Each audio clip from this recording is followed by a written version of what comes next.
Hello everyone, it's Mrs Edwards here. It's Monday the 22nd of February 2021 and it is Encompass time.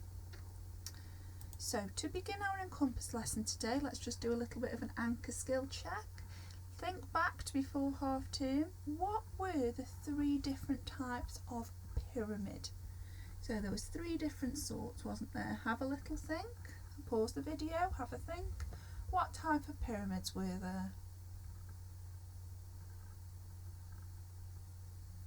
Okay, hello, welcome back. Well done if you remembered that the first sort were the flat ones that looked a little bit like a deck or a stage, and they were called they were called table pyramids.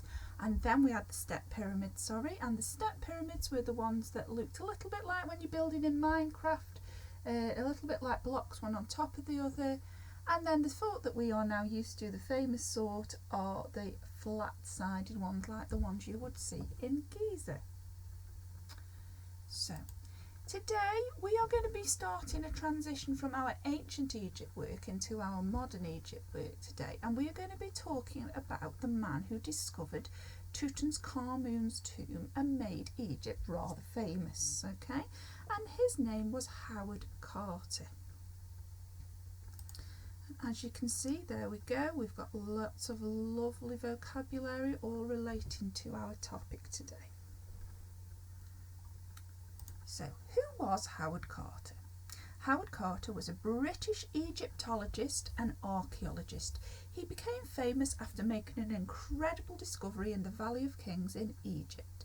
So what do you think Egyptologist means? What do you think that means? Well, it means somebody who is a bit of an expert in all things Egyptian. And where and what was the Valley of the Kings? Well, we know about that, don't we? That is the burial place of lots of different pharaohs in Egypt. In his early life, Howard Carter was born in London on the 9th of May 1874. His father was an artist and he taught Howard how to create accurate paintings and drawings. When he was young, Howard spent a lot of his time with his relatives who lived close in a grand mansion, and this mansion contained a large amount of Egyptian artefacts, and it was here that Howard first developed an interest in ancient Egypt when he was 17 years old. He started working as an artist and he was paid to create drawings of important Egyptian finds. So let's just recap. Why did he develop an interest in ancient Egypt? It was because he spent a lot of time with relatives in a mansion that had a lot of artefacts. Remember, artefacts are things a bit like antiques. They are things that are from another place or time. And then, after working as an archaeologist for 7 years, Howard was employed by a man called Lord Carnarvon. Lord Carnarvon was a very wealthy man who was interested in the Valley of the Kings. Unfortunately, during their first few years of work, Howard and his team discovered very little. And because of this, Lord Carnarvon told Howard that he had 1 year left to find something significant or he would cease all funding. Why do you think Carnarvon put a time limit on it? Why do you think he did that? Well, unfortunately his money wouldn't last forever, would it? So he and it basically gave them a bit of an instinct. They wanted to work harder, they wanted to do this, so it made them sort of work a little bit harder towards the goal as well, didn't it? Luckily, on the 4th of November in 1922, Howard Carter's water boy stumbled across a large stone in the place they'd been excavating. Howard recognised this stone as one that belonged to a set of stairs. He believed that they would lead to a previously undiscovered tomb. Immediately, Howard called Lord Carnarvon, who landed in Egypt on the 26th of November 1922, and the team were now ready to make an incredible discovery. So what was the key feature that helped Carter realise? It was the stone step that actually his water boy stumbled across. So really, you could say that it was his water boy that made the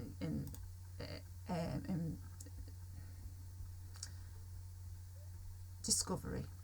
So, using a small chisel that his grandmother had given him as a present for his 17th birthday, Howard made a small hole in the wall they'd discovered.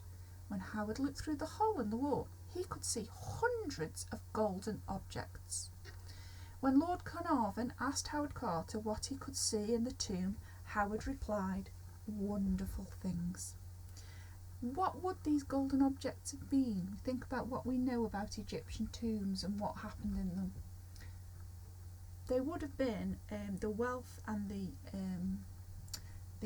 items that belonged to past pharaohs, wouldn't they? Because they took them with them, believing they could take them to the afterlife.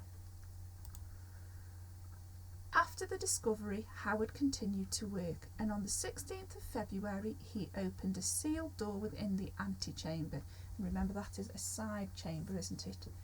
Through this door, Howard found the magnificent burial chamber of Tutankhamun, and it was filled with golden objects that Tutankhamun would need in his afterlife.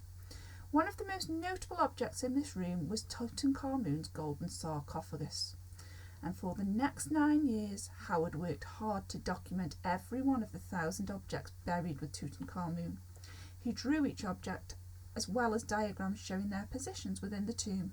And when he'd finished, most of the objects were moved to a museum in Cairo, where many remain today. There's an actual photograph of him working on the sarcophagus. So, your challenge this afternoon, lovelies, is I'd like you to complete a Howard Carter fact file. Go back through the slides, have a look, and it's asking you when he was born. And if you go back to my very first slide, it tells you there where he was born, doesn't it? Why was he interested in Egypt as a boy? That's also on that very first slide, isn't it? Why did Lord Carnarvon employ him? That's on the next slide, I believe.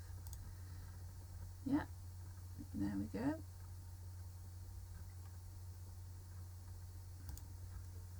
What date did he make his important discovery?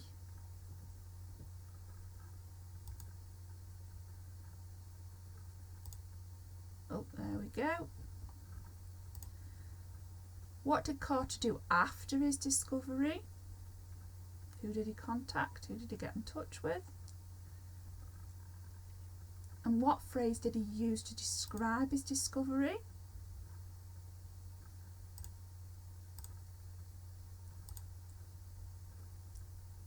And why can his discovery still be seen today? All the information is there for you on the slides, okay? Right then, so that is your challenge for today. And if you get through that and you'd like to have a little dabble into our Going Deeper challenge today, my question for you for Going Deeper today is, why do you think some historians might see Howard Carter's actions as wrong? So why do you think some people think what Howard Carter did was a bad thing? Have a think about what we know, what we've learned all about ancient Egypt and what happened in the pyramids. So if you want to have a little go at that, I look forward to reading your answers for all that too. Okay, my lovelies, so that is your Encompass lesson for today. There's your fact file. I hope you've downloaded it from the website. I look forward to seeing this work later. Bye bye everyone.